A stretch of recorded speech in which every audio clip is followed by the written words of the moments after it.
ये वो दिन था जब एक इंसानी सभ्यता के लिए बहुत ही खौफनाक प्राकृतिक आपदा आने वाली थी, और इस आपदा का निशाना एक ऐसा शहर बनने जा रहा था जहां के लोग खुद को भगवान मानते थे। आइलैंड पर बना यह शहर और इसमें रहने वाली मानव सभ्यता का इस दिन अंत होने जा रहा था। इस आपदा में यहां मौजूद इमारतों के साथ साथ तमाम द्वीपों में बसने वाली पूरी सिविलाइजेशन का ही रातों रात नामो निशान मिट गया था। आज से 11,000 साल पहले इस पूरी सभ्यता को खौफनाक सुनामी ने अपने अंदर समा लिया था। यह कहानी है एक ऐसी मानव सभ्यता की जिसको आज हम अटलांटिस के नाम से जानते हैं। अटलांटिस की यह हैरान करने वाली कहानी आज से करीब 2000 साल पहले यूनान के महान फिलोसोफर प्लेटो ने लिखी थी। प्लेटो अपनी बुक में लिखते हैं कि यहां के लोग खुद को भगवान माना करते थे और जहां पर ये लोग रहते थे वहां पर भारी मात्रा में सोना और चांदी पाया जाता था। प्लेटो अपनी किताब में लिखते हैं कि अटलांटिस सभ्यता के लोग काफी ताकतवर थे और वे अपनी ताकत का गलत इस्तेमाल करते थे। शायद इसी वजह से कुदरत ने इन पर अपना कहर बरपाया, जिसमें इस दुनिया से इनका नामो निशान ही मिट गया।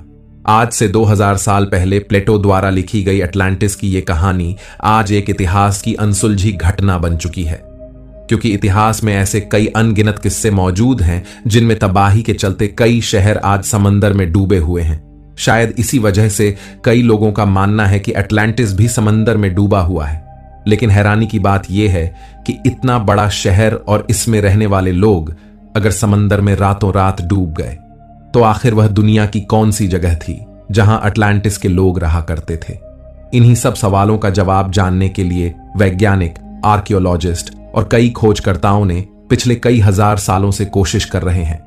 लेकिन इस बार रिसर्चरों ने समंदर के नीचे जो सबूत तलाश किए हैं, जिनके आधार पर यह कहना गलत नहीं होगा कि हम 11,000 साल पहले डूबे हुए अटलांटिस को तलाश करने के बहुत नजदीक आ गए हैं। दोस्तों, वीडियो शुरू करने से पहले आपसे एक रिक्वेस्ट है कि वीडियो को लाइक और चैनल को सब्सक्राइब जरूर कर दें। दोस्तों, समंदर के नीचे दबे हुए शहर के बारे में जानने के लिए हर कोई न चाहते हुए भी अट्रैक्ट होता है, और खास तौर पे वो शहर जिनके बारे में कोई जानकारी भी नहीं होती। इन रहस्यमयी शहरों में अगर सबसे ऊपर किसी का नाम आता है तो वो नाम है अटलांटिस का। अटलांटिस को समंदर में तलाश करने के लिए खोजकर्ता कई बार कोशिश कर चुके हैं। इनमें से एक प्रयास जापान के योगागुनी आइलैंड पर किया गया। यहां मौजूद समंदर का पानी न सिर्फ खौफनाक है, बल्कि इस जगह पर कई बार खतरनाक समुद्री जीव भी देखे गए हैं।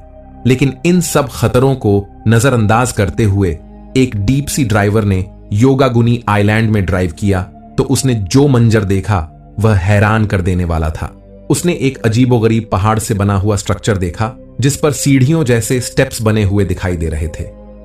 जब डीप सी ड्राइवर इसको और एक्सप्लोर करने के लिए समंदर में और नीचे गए तो उन्होंने देखा कि यह स्ट्रक्चर करीब 6 फुटबॉल मैदान जितना बड़ा था और इसकी ऊंचाई 8 मंजिला इमारत जितनी ऊंची थी।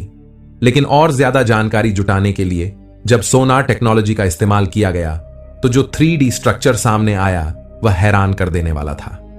स्ट्रक्चर में एक बेहद खूबसूरत आलीशान महलनुमा स्ट्रक्चर सामने आया, जिसको देखने के बाद एक बात तो स्पष्ट हो गई थी कि यह स्ट्रक्चर प्राकृतिक तौर पे नहीं बल्कि इसको इंसानों द्वारा ही बनाया गया है।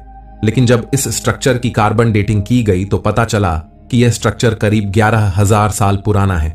लेकिन क्या यह जगह प्लूटो का बताया हुआ 11,000 साल पुराना अटलांटिस है या समंदर में एक्सप्लोर की गई कोई नई सिटी? वैसे दोस्तों, आपको क्या लगता है, क्या यह वही 11,000 साल पुराना अटलांटिस है या कोई अन्य शहर? हमें कमेंट बॉक्स में जरूर बताएं।